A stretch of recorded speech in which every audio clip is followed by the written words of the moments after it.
Hi folks, Dave with dbstechtalk. Today we are going to talk about the Mytek Liberty DAC. First and foremost, I want to remind you to check out the links down below in the description and also to like, comment, and subscribe.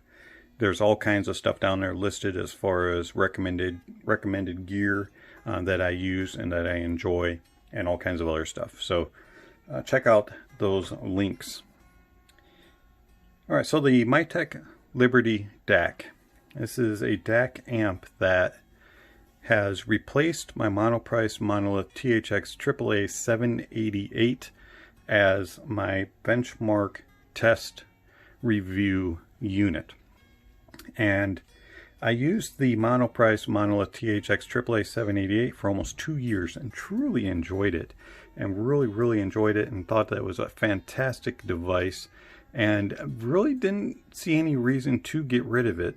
But eventually I just started to get a little bored, a little frustrated with the just like feeling like I was hearing everything the same.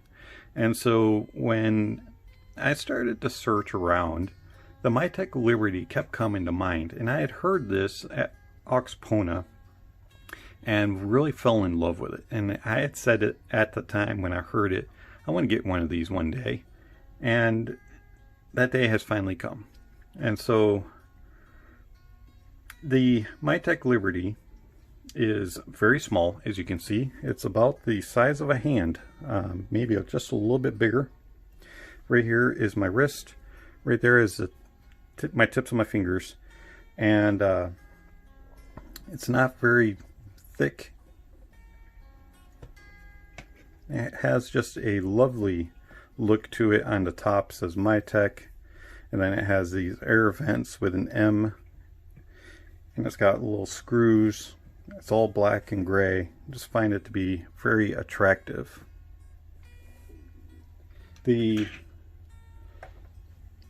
front of the unit, you have a little bit of Mytek emblem. It says Liberty DAC. And then it has a 1/4 inch, some LEDs. The green LED there is the MQA DSD. And then you have USB, AES, SPDIF 2, and Toslink. And then you have a volume knob. On the bottom, you have the same air vents with the M, some more little feet, some information there. And then on the back side here, let's disconnect.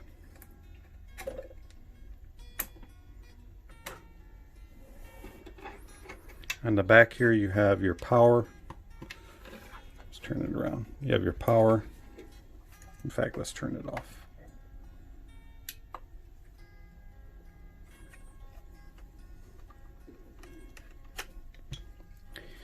So you have your power. You have a 12 volt DC also, USB in, Toslink in, 2 SPDIF ins, and an AES in. Very well spaced. And then you have RCA outs and TRS 1/4 balanced outs, which is an interesting touch. You don't see that too often, but it definitely saves on space, and it works the same as XLRs, just a little different output. So you may have to get different cables. Plug it back in here.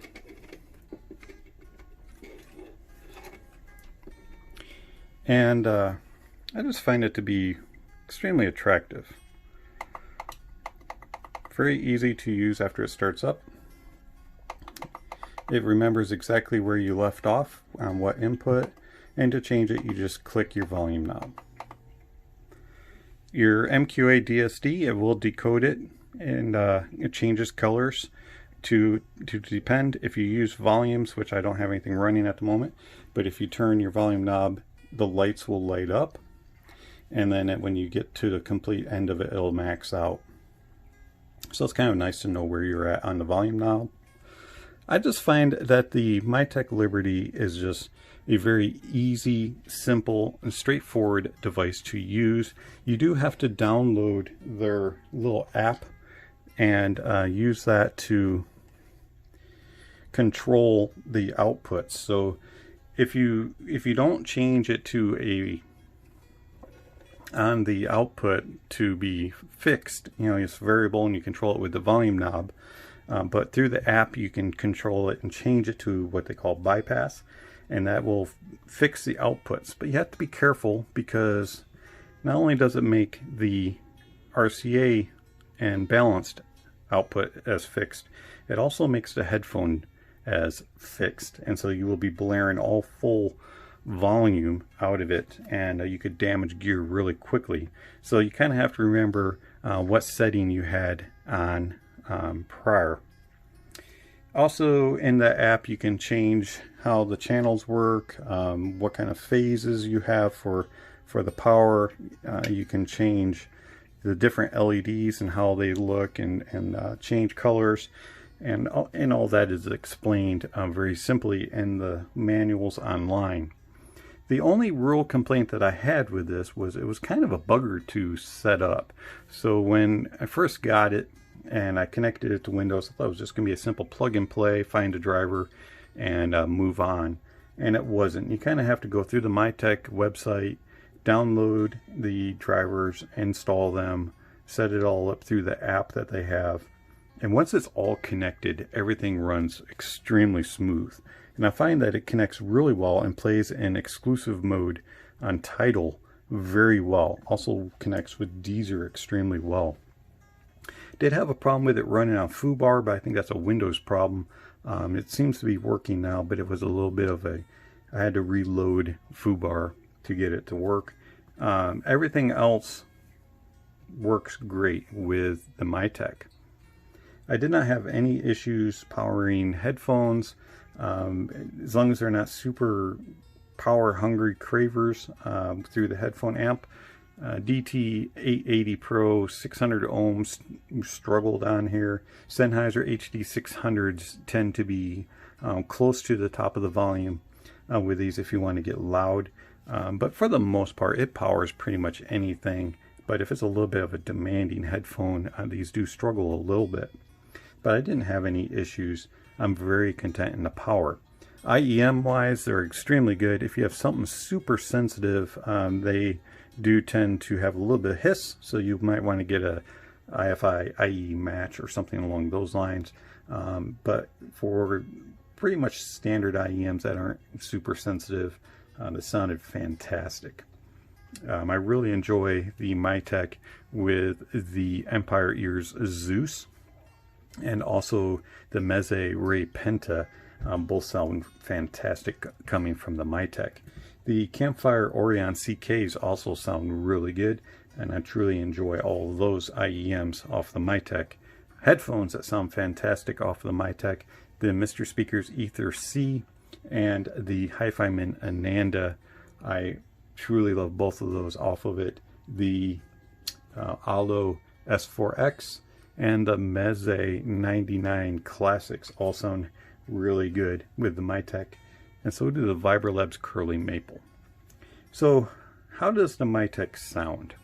I find that it has a very natural sound, and when I say that, it just has a way of presenting the music like you're sitting there listening to it play live. And it doesn't enhance anything anywhere. It doesn't make things sound artificial. It doesn't boost in details or bass or anything. It's just a very clean and clear sound. And then it does a really nice job on the soundstage of making it very, very wide, but not losing control. And so details just kind of sound like how they should, as they just kind of flow in and out along the soundstage. And I really, really do enjoy the soundstage on the Mytek Liberty that it presents. I also find that it does a fantastic job of controlling with tone and timbre.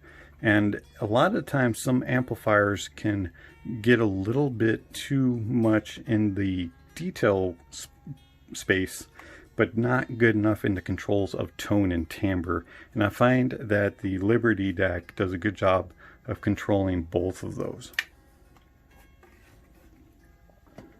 So, the Mytek Liberty, how does it compare versus the 788?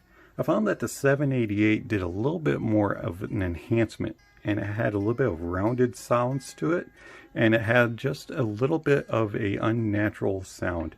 After hearing the Mytek, it became noticeable. And it wasn't a bad sounding amplifier, it wasn't a bad sounding DAC, and it sounded really good, and I really enjoyed it. But it just didn't have that naturalism that I was searching for that the Mytek has.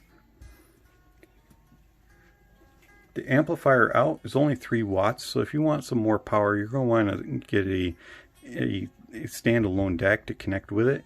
And I find, or a standalone amplifier, excuse me, to match it up with. And I found that the THX AAA 789 is a fantastic pairing for the Mytek Liberty. And I find that the 789 just loses just a little bit of that coldness, just a little bit of that edge to it that it can have.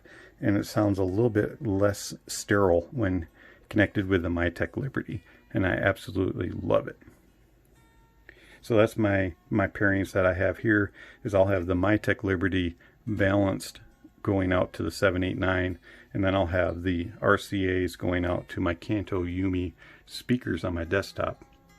And I'm very content on what I have as far as a test unit now for IEMs and headphones alike. Alright folks, this has been the Mytek Liberty, just a quick overview. If you want more details, more information, trust me, other reviewers can say it a whole lot better than I can and can explain it a whole lot more. But I truly enjoy the Mytek Liberty.